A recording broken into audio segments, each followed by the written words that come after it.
Hey everybody, welcome back to another one of the mini class series that we're doing over the topic of joy.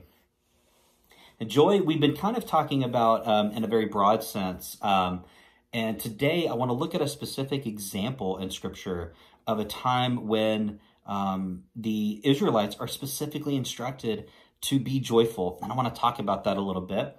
And this example comes from Deuteronomy chapter 16. So if you want to follow along there, you can, of course. I'm going to read it here.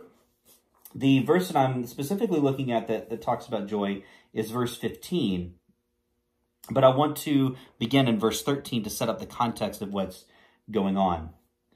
All right, the word of the Lord from Deuteronomy chapter 16, beginning in verse 13. You must observe the festival of shelters for 7 days at the end of the harvest season, after the grain has been threshed and the grapes have been pressed.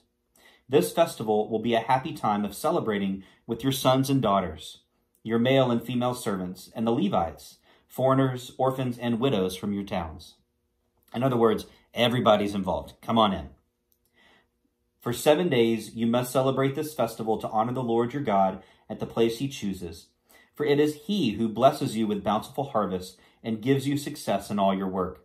This festival will be a time of great joy for all. What I love about this, is the prescribed nature of joy surrounding this festival, surrounding all the festivals, really, that the Israelites were supposed to partake in, which, of course, is not at all any different than what we ourselves do as American Christians, right? We have prescribed times of joy. I think of like Easter Sunday and celebrating with family around the lunch table or dinner table. I think of Thanksgiving, of course, and Christmas and birthdays, anniversaries, things like that. We specifically set aside these times to be joyful. It doesn't mean that every year on those specific days that we feel great joy. At the same time, we have set aside these moments to try to feel that greatest of feelings of joy that can just be so all-consuming and can fill us with the sort of life and excitement that we want. Again, it doesn't mean that happens every year, right? It's not every year that anniversaries go well for couples. It's not every year that a birthday is the best that you've ever had. It's not every year that Thanksgiving meal goes over so great between all the family members. But I love that within the ethos of who we are as people, that we need and we build in these times to have great joy. That's what God is talking about here. That's Moses' instruction to the people. That's what God is trying to get across to them. You need these moments to celebrate and to experience great joy, because those things propel us forward. Those are the things that give us the life and the energy to move and to get to the next event, to get to the next thing. And you can just see it. You know that joy surrounds these events when you especially look at children. Having 3 young children of my own right now around birthdays, the excitement that they have for their birthday is just infectious. I'll admit, just for my own personal birthday, I've never been a big fan of like celebrating my birthday really big. It just has never been a thing for me. But I love watching my children get excited for their birthdays, and it's infectious to me. I get excited for their birthdays in a way that I probably thought I never would, but they're so excited. They're so joyful for that day to celebrate. And it's not because they want to celebrate themselves. They just want a reason to celebrate and to be excited and to be joyful. That's what God is trying to provide for us. Every day doesn't have to be filled with joy. And I would dare say that every day isn't going to be filled with joy. You're going to experience hard days. I'm going to experience hard days.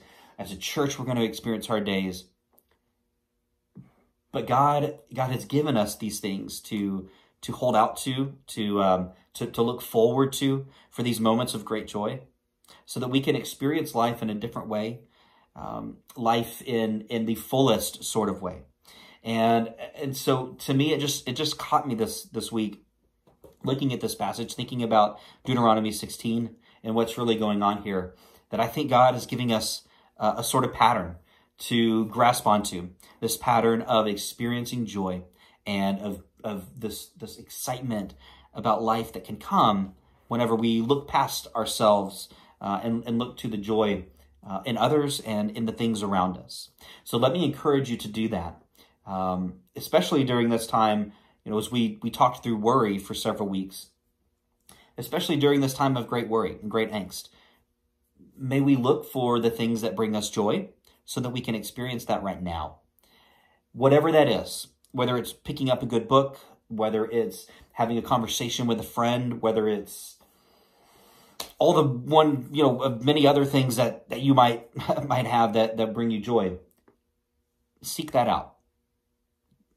Attempt to experience that joy right now in your life, because you need it. We need it. I need it.